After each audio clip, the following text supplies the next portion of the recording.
আরে ভাই, আপনারা তো খাদ্যে ভেজাল দেন, সে ভেজালটা কোথায় দেন? দুধে দেন। সেই দুধটাকা সেটা হচ্ছে শিশু খাদ্য। আর কোনো জায়গা নাই ভেজাল করার, আর কোনো কিছু নাই যেখানে আপনি ভেজাল করতে পারেন। সেটা দুধের মধ্যে আপনাকে ভেজাল করতে হবে। যদি কেউ ভেজাল খাদ্য ব্যবস্থাপনার সাথে জড়িত থাকে তাহলে সর্বোচ্চ 5 বছর, এটাকে 50 বছর করে দেয়। কেন এটাকে 5 বছর বা 6 মাস করতে হবে?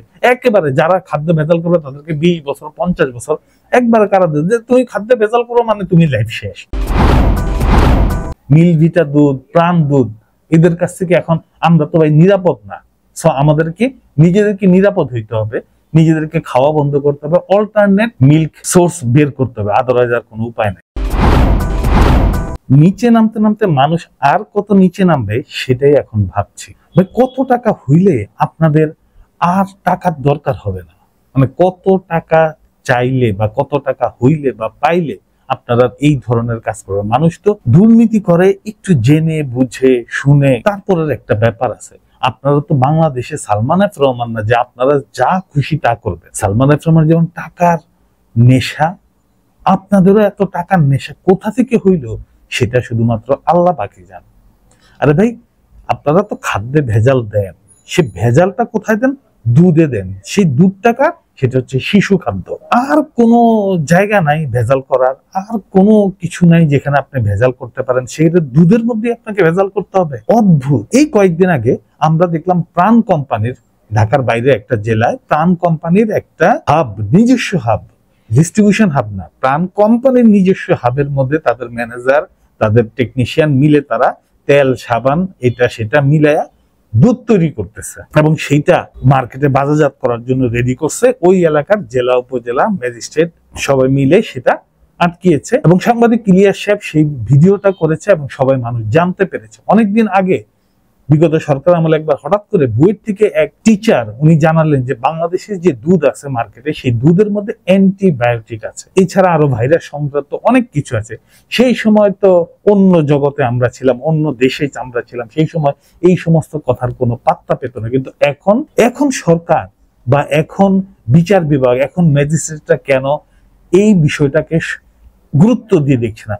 মজার বিষয় হচ্ছে যে এই বিষয়ে একটা আইন আছে, সেই আইনে বলা আছে যে যদি কেউ ভেজাল খাদ্য ব্যবস্থাপনার সাথে জড়িত থাকে তাহলে সর্বোচ্চ 5 বছর, এটাকে 50 বছর করে দেয়।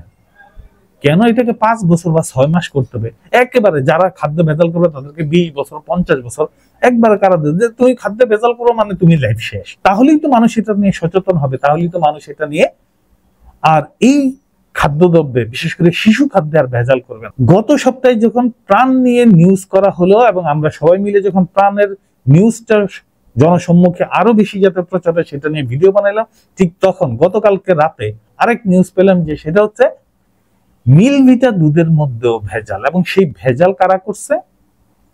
সেই মিলভিটা পাবনার ফরিদপুর উপজেলায় গোপালনগরে দুই ভদ্রলোক, একজন হাজবেন্ড একজন ওয়াইফ, তারেক হোসেন ও তার স্ত্রী মুন্নি, এরা দুইজন মিলে বিভিন্ন রাসায়নিক পদার্থ দিয়ে, বিভিন্ন রাসায়নিক উপকরণ দিয়ে, তার মধ্যে তেল, সাবান এগুলিও আছে, কেমিক্যাল আছে, এগুলি দিয়ে তারা বাঘাবাড়িতে যে মিলভিটার দুধ কেন্দ্র আছে সেই বাঘাবাড়ি মিলভিটায় এই দুধটা সরবরাহ করতে, এবং তাদের নিয়ে বেশ কিছুদিনই এলাকার মানুষের নানা গুঞ্জন আছে এবং সেই গুঞ্জনের ভিত্তিতে, গোপন তথ্যের ভিত্তিতে তাদের ওখানে যাওয়া হয় এবং যাওয়ার পরে দেখা হয় যে আসলে কি কি জিনিস দিয়ে তারা এই দুধ তৈরি করছে এবং সেই দুধ মিলভিটার মতো একটা কোম্পানিকে দিছে। এবং মিলভিটা, আমরা যখন ছোটবেলায় টিভিতে বিজ্ঞাপন দেখতাম যে মিলভিটার দুধ চেক করছে এই দুধের মধ্যে ভেজাল আছে কিনা, তো মিলভিটা কি কোনো দায়িত্ব নিচ্ছে? মিলভিটার পক্ষ থেকে কি বলা হয়েছে যে 9 তারিখে যে দুধ পাওয়া গেছে সেই দুধটা আমরা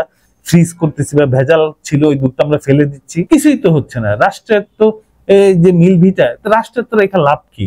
রাষ্ট্রই তো চুরি করতেছে। রাষ্ট্রের মধ্যেই তো সালমান এফ রহমান ছিল, রাষ্ট্রের মধ্যেই তো ব্যবসায়ী নেতা ছিল, রাষ্ট্রের মধ্যেই তো এই দুধের কোম্পানি ছিল। প্রাণের মতো দুধকে কি জরিমানা করা হয়েছে যে অমুক তারিখের অমুক ডেটের এই দুধ সম্পূর্ণ ব্যান করে দেওয়া হোক? কিছুই করতেছেন না। কাছে আমাদের আসলে অনেক চাওয়া ছিল, অনেক দাবি ছিল, আসলে এগুলি আসলে কোনোদিন পূর্ণ হবে না বাংলাদেশ মানুষের। বাট যারা এই দুধ নিয়ে, বিশেষ করে তারেক হোসেন, বিশেষ করে তারেক হোসেন এবং তার স্ত্রী মুন্নিকে 6 মাসের কারাদণ্ড এবং 2 লক্ষ টাকা জরিমানা করছে। এই জরিমানাটা আরো বেশি করা উচিত ছিল এবং তাদের কারাদণ্ডের পরিমাণ আরো বেশি করা উচিত ছিল, মিনিমাম 50 বছর করা উচিত ছিল। যদি এই 50 বছর করতে, তাহলে এই নিউজটা আরো মানুষের কাছে যেত এবং আরো মানুষ যারা আছে, যারা দুধের মধ্যে ভেজাল করে, তাদেরকে একটা নোটিস করা যেত, তাদেরকে একটা অ্যালার্ম দেওয়া যেত, তাদেরকে একটা সতর্ক করা যেত। ভেজাল করলে কিন্তু তোমার এই বিপদ আছে এবং তোমার পক্ষে কিন্তু আইন আদালত কেউ দাঁড়াবে না। এই ভিডিওটা শেয়ার করবেন যত পারেন, এবং মিলভিটা দুধ, প্রাণ দুধ, এদের কাছ থেকে এখন আমরা তো ভাই নিরাপদ না। সো আমাদেরকে নিজেদেরকে নিরাপদ হইতে হবে, নিজেদেরকে খাওয়া বন্ধ করতে হবে, অল্টারনেট মিল্ক সোর্স বের করতে হবে, আদারওয়াইজ আর কোনো উপায় নেই। ধন্যবাদ সবাইকে, ভালো থাকবেন।